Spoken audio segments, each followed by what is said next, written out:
a commendable attitude to have. And if we all had that attitude, we'd have total liberty. And that's the big ace in the hole we have against tyranny, is that we are armed. This is not the Soviet Union where the people were already serfs under the Tsar. This is not communist China where they were already serfs before Mao Zedong. This is the United States, and we may be fat, done, and happy, but we're starting to wake up.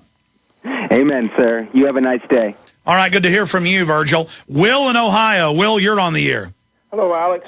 Hey, buddy. I was reading this morning. Well, from one of the Yahoo groups that I belong to, and they've got the UN wants a bill. I guess it's to take all the parental authority away, to give the kids all the right. You can't influence their religion or anything. Yeah, and then they tell the kids at school, do they make you go to church? And the 9-year-old goes, yeah, I don't like it. And then CPS comes and takes them. That's already being done for decades in the U.S., and so the schools are already saying, tattle on mommy if she isn't using the right light bulbs. Tell mommy not to take hot baths. And Prince Charles is traveling around telling the kid, and Al Gore 2 years ago told kids, you tell your parents what to do. Well, now it's going to be, my child wants to have sex at 10, and I don't want to let them, and so the school taught them how to do it, and so CPS is going to take them. Or my child, the school told them that they could convert to some other religion, and I don't want them to be that or an atheist or whatever, and so they come and take it. Or your child, you don't want them taught all of this. They are turning your children against you. That's right, Alex. Well, the only way we can win this is by unity. We have to come together. When we had those power searches and stuff, they had to acknowledge our voices. We are the majority. Okay, all the polls show that. We have the Constitution. We have the Bill of Rights. We know the truth. The system is scared. And that's why they're trying to co-opt things with Glenn Beck and others. But it's not going to work. Just continue to get the word out, Will. All right. Thank you, Alex. God bless you, Will. Thank you. Don't thank me. Listen, again, we're all in this together, folks. I want to thank you. Let's talk to Ron in Texas. Ron, you're on the air.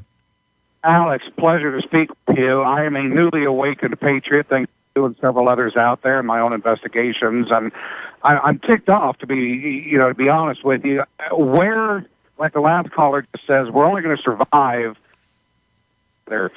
You've been doing a great job. I've listened to you for about 6 months now. I've listened to other people like you, Mr. Newman, etc.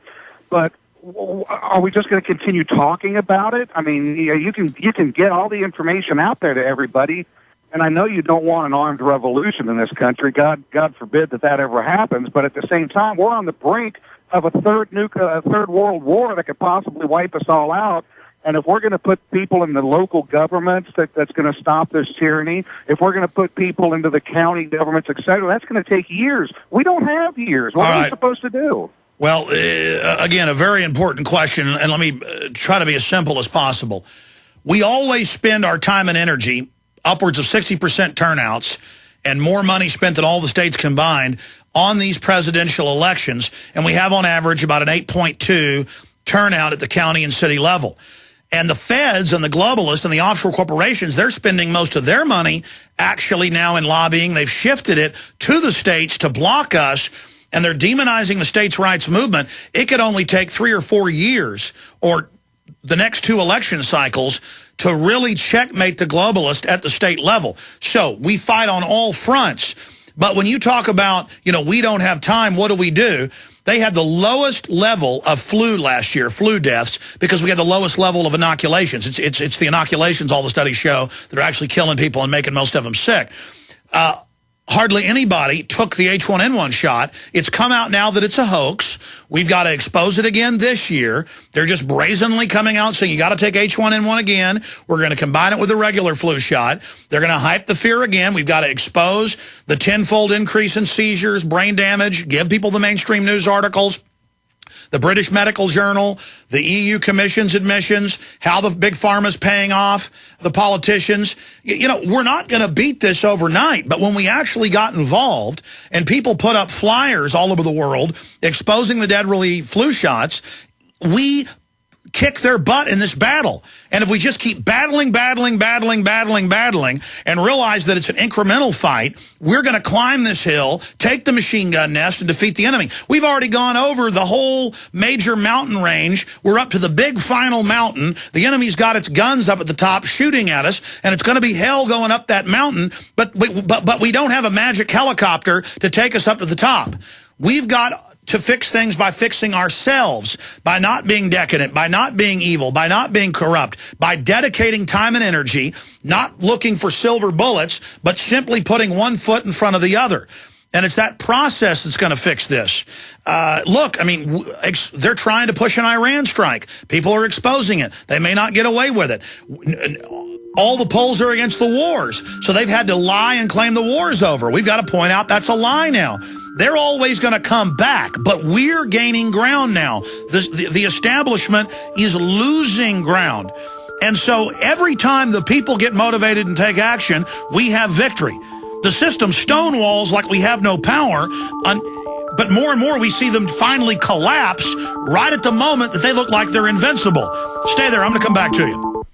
Is your debt problem a ticking time bomb? Thanks to a new financial consumer relief program designed in response to the economic crisis facing millions of Americans, you don't have to wait until it's too late to defuse your debt. If you owe $10,000 or more in credit card bills and are struggling to make minimum payments, get ready to take down this number for free information that could potentially save your home, the lifestyle you're accustomed to, and your family's financial well-being. But don't wait. Studies show that if most debt problems are confronted directly, beneficial settlements, manageable monthly payments, and quick restoration of credit are more easily attained, potentially saving you thousands of dollars in interest charges, fees, and unpaid debt. Don't procrastinate. Call now for your free information and begin putting your economic house in order today. To qualify for this program, you must have $10,000 in credit card debt. Call the American Debt Associates at 800-876-2966. 800-876-2966. Again, 800-876-2966. What is a wind generator? How can the wind produce power for a small cabin? How can wind energy be stored and used during an emergency? Can I assemble my own wind generator? For answers to questions about wind power, visit windbluepower.com. Did you know the wind could provide your family with emergency power? It can with a wind generator from windbluepower.com. Learn how our amazing LightBreeze wind generator kits start charging a 12-volt battery and just 6 mile per hour wind. Or see the new Cyclone X2 dual kit featuring 2 wind generators on just 1 tower. And learn why schools and universities across the country utilize our products to teach about wind power and alternative energy at windbluepower.com. All kits qualify for a 30% IRS tax credit for residential energy efficient property. Enter coupon code RADIO for a 5% discount at windbluepower.com. That's windbluepower.com or call 800-976-0026. That's 800-976-0026. The Fall of America and the Western World is an all-new 10-hour documentary and survival guide rolled into one. In this film, you will see the reasons why our government is failing and what you can do to prepare. Featuring Dr. Paul Craig Roberts, Joseph Farah, David Icke, Naomi Wolf, G. Edward Griffin, Doug McIntyre, Mark Crispin Miller, Mickey Z, Doug Casey, David McElvaney, and myself, Alex Jones. Protect yourself and get the tools you need to protect your family from these difficult times. The Fall of America and the Western World at www.thefallofamerica.net or click on the banners at Infowars.com and PrisonPlanet.com. Again, that website's www.thefallofamerica.net or call 800-655-1577. Prepare yourself and the ones you love today. Fallofamerica.net.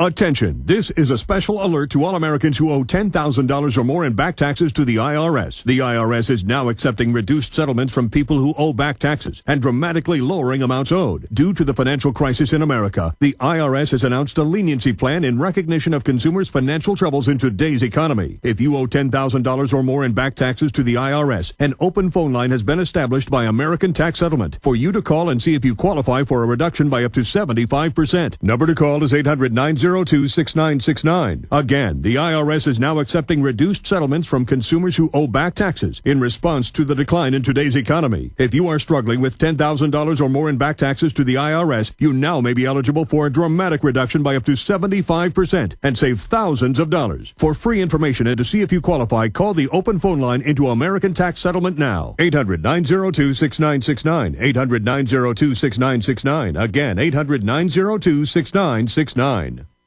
Before you slip into unconsciousness, I'd like to have another kiss. Okay, I got a big news blitz coming up, and I want to continue with your calls. Ron, we have to fight on all fronts, but the big blind spot of the globalists that the Founding Fathers built into the Declaration of Independence, Constitution, Bill of Rights, is states' rights, and that's why they're demonizing it. And so we are in trouble. We're in trouble because we let these criminals take over. But everybody's always looking for a silver bullet. I mean, if you've got one, you're welcome to tell me what it is. If people get violent, that's the excuse that they've been hoping for to really try to clamp down. And we might end up winning that way, but it's going to be very dangerous, very disastrous, and generally in history, violent revolutions end up with something even worse than what you were fighting against. Go ahead. Well, you know what? Just two quick questions, and I'll get off and let you answer them. First of all, case in point, Mr. Barry Treason Sataro, we know he's illegal. Why is he still there? Isn't there something that we can do? Like you see in movies all the time where they sit there and they take a person out of power because of whatever the case is, when they take over a submarine, for example. Hey, you know, you need to step down. You're not doing it right. What can we do about that? Why is he still in there? Second question, Alex. It's been a pleasure to speak with you. I just rolled through Austin. I do twice a week from Laredo to Michigan twice a week. You got a building right off the highway. It looks like it's got crystal palaces growing up out of the top of it. What is that? You're talking about the big Frost Owl building. I guess. It looks like something out of Superman and his Crystal Palace up at the top. Very beautiful building. Well, that's the big Owl building. I appreciate your call. Look, Obama is a puppet who's meant to be politically destroyed, just like George W. Bush was, and then they will remove the puppet and give us a new puppet. And that goes back to, why do we obsess over presidents? It's our Congress that's given up control over trade, given up control over the monetary system to private banks. We have to even get our government back. This government we have is out of control. Let's go ahead and take another call. Let's talk to Tim in Virginia. Tim, you're on the air. Greetings, Alex. I must commend you for your efforts. Well, thank you, sir. I commend you for your efforts. Go ahead. Yeah, well, I'm like most Americans. We're not happy with the economy. We're not happy the way things got rammed through. And, you know, Iran. What is going to be our priorities? What are states going to do to create jobs by furnishing economic incentives for, like, automotive companies to come to their state? Like a 30-year tax. Well, they used they're globalist. They use the automaker bailout to move them to Brazil and China and Eastern Europe. So we have to, again, get rid of the traders. They want to destroy the middle class. They want to deindustrialize. They're doing this by design. So, again, we have to remove the criminals or we have no future. It's that simple. And any solution they give us is always a lie. It's only about giving them more power. They've already committed so many crimes, so much looting, they're not going to stop. Well, Alex, I can only see that if the federal governments start taxing these American corporations that are doing business outside of the U.S. with a 50% tax rate, they're going to have to decide, is it worth it? And that's the bottom line. But the bottom line is this, Alex. Our economy is a service economy, which basically means we're a prostitute economy. Our industrial manufacturing base is gone. Yeah, we're a client to China, which is the globalist model, absolutely. And the problem is that when you talk about Iran and all that masturbation rhetoric about the saber rattling, the bottom line is the U.S. can do the shock and awe, but when it comes to anything long-sustaining, our manufacturing base is not there. And if Israel's going to attack Iran, it's going to be using all 200 of their small tactical nuclear weapons. Well, they have some weapons that aren't tactical. They have larger nukes, but I appreciate your call. Because here's the problem. We keep looking at this as Americans. We keep looking at this as if our government cares about us. Our government is an offshore corporate group that uses our tax money, our wealth, everything to enrich themselves. And if they're offshore globalists, of course they're going to have laws passed with tax incentives for them to move offshore. They're dealing in short-term profits. But in the wider